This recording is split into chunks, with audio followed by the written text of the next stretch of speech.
राधे राधे। कुंज बिहारी श्री हरदास। आज हम सभी कार्तिक मास महात्म की संपूर्ण कथा के अंतर्गत 28वें अध्याय की कथा का श्रवण करेंगे। आप सब अपना ध्यान बांके बिहारी जी महाराज के श्री चरणों में केंद्रित करें और कथा का आनंद लें। नमः कुंज बिहारिण्यै, नमः कुंज बिहारिणे, स्वामी श्री हरिदासाय गुरुनाम गुरुवे नमः। राधा मेरी स्वामिनी, मैं राधे जू को दास, जन्म जन्म मोहे दीजियो, श्री वृंदावन को वास। बोलिए श्री बांके बिहारी लाल की जय। धर्मदत्त ने पूछा, हे देवगण, जय और विजय ने अपने पूर्व जन्म में ऐसा कौन सा पुण्य किया था जिससे भगवान विष्णु का रूप धारण करके वह उनके द्वारपाल हुए।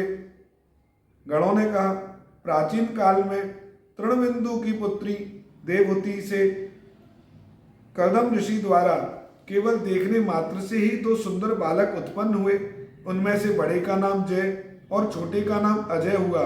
बाद में देवहूति के गर्भ से कपिल देव जी भी हुए। जय और अजय दोनों ही भगवान विष्णु के बड़े भक्त और धर्मात्मा थे।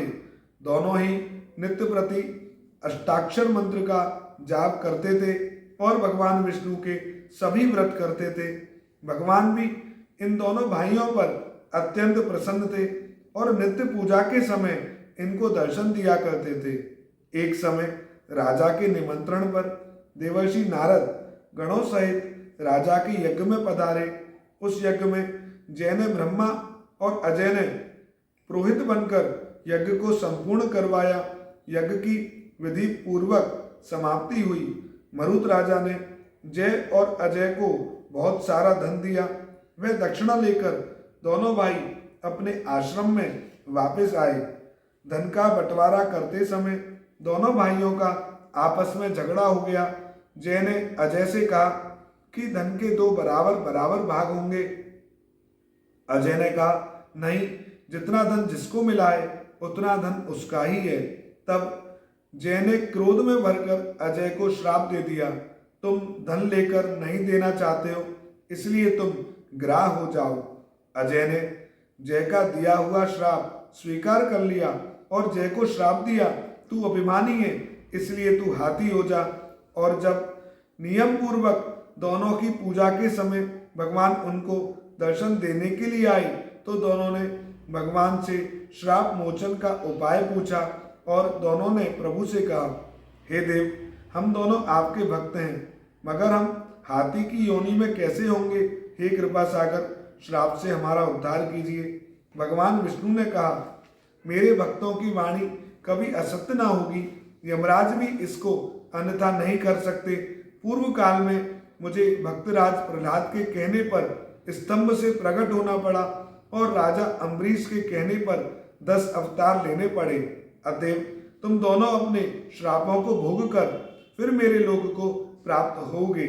इतना कहकर भगवान विष्णु अंतर ध्यान हो गए। गणों ने कहा, तब वे दोनों गंडकी नदी के किनारे मगर और हाथी हुए। जाति स्मरण रहने के कारण इस योनि में भी भगवान विष्णु का व्रत नियम पूर्वक किया करते थे। एक दिन कार्तिक की पूर्णिमा पर वह हाथी स्नान के लिए गंडकी नदी में गया।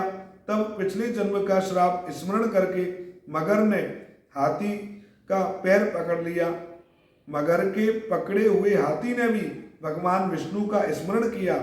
फिर क्या था, तुरंत ही शंख चक्र गदा पद्मधारी भगवान ने अपने सुदर्शन चक्र द्वारा उन दोनों मगर और हाथी का उद्धार किया और दोनों को अपने जैसा रूप देकर भगवान उन्हें वैकुंठ में ले गए। उस दिन से उस स्थान का नाम हरि क्षेत्र प्रसिद्ध हुआ। चक्र के आघात से वहां के पत्थरों में भी चिन्ह बने हुए हैं। वे दोनों भी जय और अजय के नाम से आज तक संसार में प्रसिद्ध हैं।